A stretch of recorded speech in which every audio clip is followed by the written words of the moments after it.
Why is everyone celebrating the South African birth rate going down and birth rates in general globally?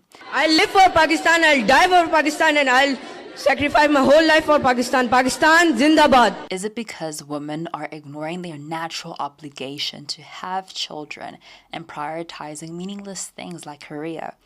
Or is it a bit more complicated than that, beyond this gender war thing between men and women, and rather a situation where young people, Gen Z, millennials, are really, really stressed, especially in South Africa, where we have record high unemployment, nearly 50% youth unemployment, for example.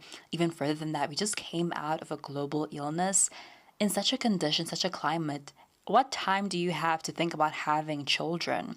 Even further than that, is it more so a situation where all the generations, like our parents and grandparents, look at us and think that we're honestly being bratty, foolish, and annoying because they literally lived through famine, segregation, and poverty.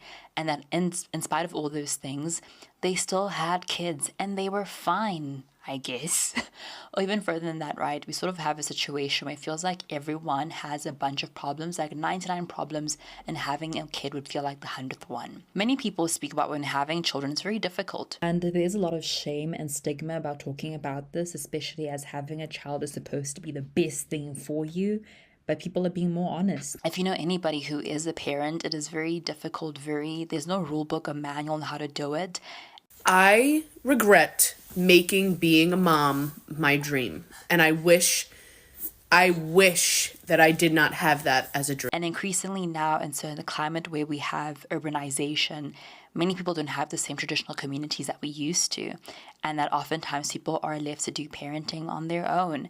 And on top of that, having children or having more children sort of feels like ruining your career. My mom to say that I really think she would have been much happier and actually far better off in her life if she hadn't had us. Her downfall, having children. So all that being said, we're going to unpack, for example, why is it that younger people like Gen Z are one of the most boring generations and how this also impacts the declining birth rate.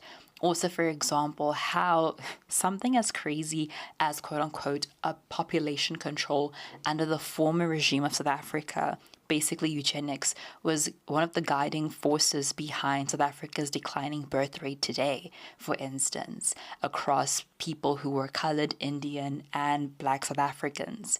Even further than that, is it possible to turn back time? And what does this mean for South Africa if our current birth rate stays as is? Could we turn back time? Should we want to turn back time? Let's get into it. And also, before we go any further, for the full version of this clip, hit the link in my bio to see the full video on YouTube.